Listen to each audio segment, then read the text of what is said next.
अस्सलाम वालेकुम, नमस्कार, सत श्री अकाल। मैं हूँ शातिक शाह। आप देख रहे हैं शासन भारती न्यूज। आइए एक नज़र कुछ खास खबरों पर। धन्यवाद।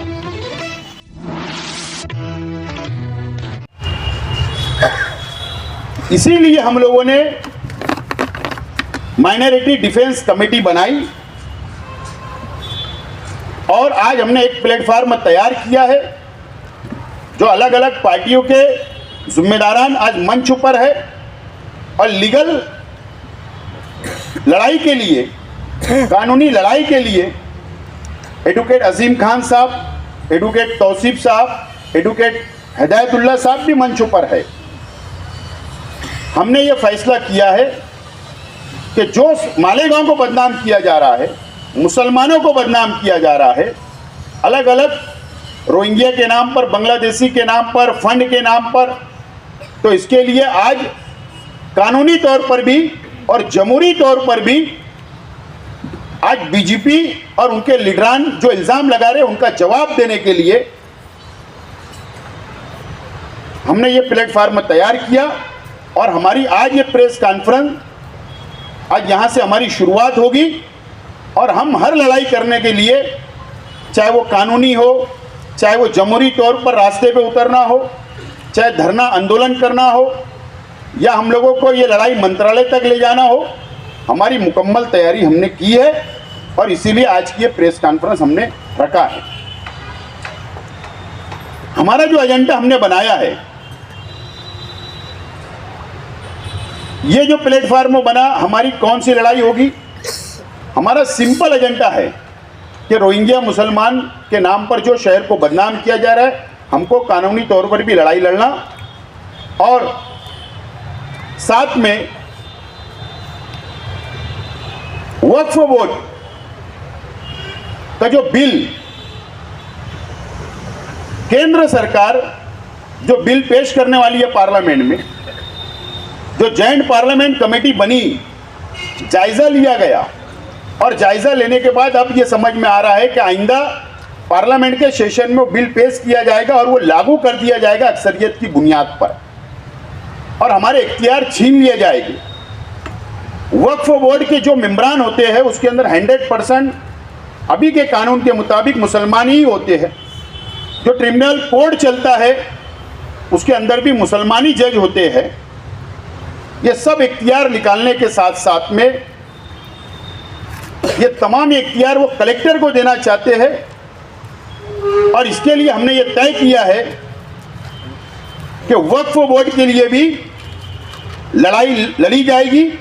ये हमारे दो मुतालबात है, दो एजेंडे में हमने दो, एक रोहिंग्या मुसलमान और दूसरा वक्फ बोर्ड, ये हमने शामिल किया है और ये लड़ाई गैर सियासी तौर पर इसी बैनर के नीचे इस नाम से हम लोग ये लड़ाई लड़ने के लिए हमारी तैयारी है और इसीलिए आज की प्रेस कॉन्फ्रेंस ली जा रही है। हम शहर की आवाम के साथ खड़े रहेंगे। अगर कहीं भी ज़बरदस्ती नज़र आई, अगर ज़बरदस्ती केसेस बनाए जाएंगे, ज़बरदस्ती बदनाम किया जाएगा, फंसाने की कोशिश की जाएगी, तो हम लोग शहर की आवाम के साथ खड़े रहेंगे और जमहूरी तौर पर रास्ते पर भी उतरना पड़े तो उतरेंगे और कानूनी लड़ाई भी लड़ना पड़ेगा तो हम लोग लड़ेंगे। ये बात का फैसला हमने किया है और इसीलिए आज की प्रेस कॉन्फ्रेंस बुलाई गई है।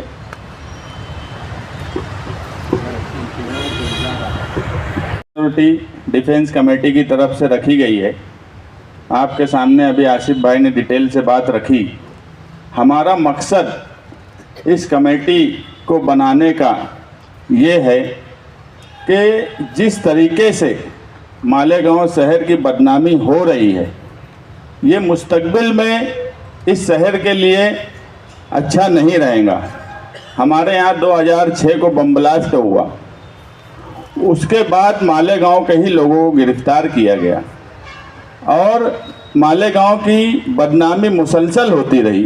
2015 में जब मकोका कोर्ट ने उन सब मुसलमानों को जो मालेगांव शहर के थे डिस्चार्ज किया कि ये नहीं है, तो सालों लग गए उस बदनामी को दूर करने में। और आज वापस बांग्लादेशी के नाम से मुसलसल बदनाम किया जा रहा है। अगर इस बदनामी को नहीं रोका गया, इस कार्रवाई पर नज़र नहीं रखी गई कानूनी और जमहूरी तौर पर, तो हमें शक है कि जिस तरीके से किरीट सुमैया के बोलने के बाद एसआईटी बन गई, मगर उसके बावजूद भी वो मुसलसल मालेगांव शहर आ रहे हैं, दफ्तर में बैठ रहे हैं, सरकारी कागजात खुद ले रहे हैं, चेक कर रहे हैं, तो ये कहीं ना कहीं सरकार को भी और एसआईटी को भी गुमराह कर रहे हैं। और आज ये हकीकत है कि मुसलमानों के लिए सरकारें ईमानदार नहीं हैं। इसलिए ज़रूरत है इस सबसे डिफेंस की इस शहर को और बड़ी ताकत के साथ पूरे शहर को जुड़ने की ज़रूरत है। आज पूरा शहर अगर इस मामले में एक साथ नहीं जुड़ पाया तो इस शहर का मुस्तकबिल अच्छा नहीं रहेगा। मैं पहले भी बोला और हमारे मुतालबात यही है कि एसआईटी बन गई। एसआईटी जिस तरीके से कार्रवाई कर रही है, घरों पर जाकर न दिन देख रही है न रात देख रही है चौकसी के नाम पे, ये तरीका बिल्कुल गलत है। अगर एसआईटी अपनी इंक्वायरी कर रही है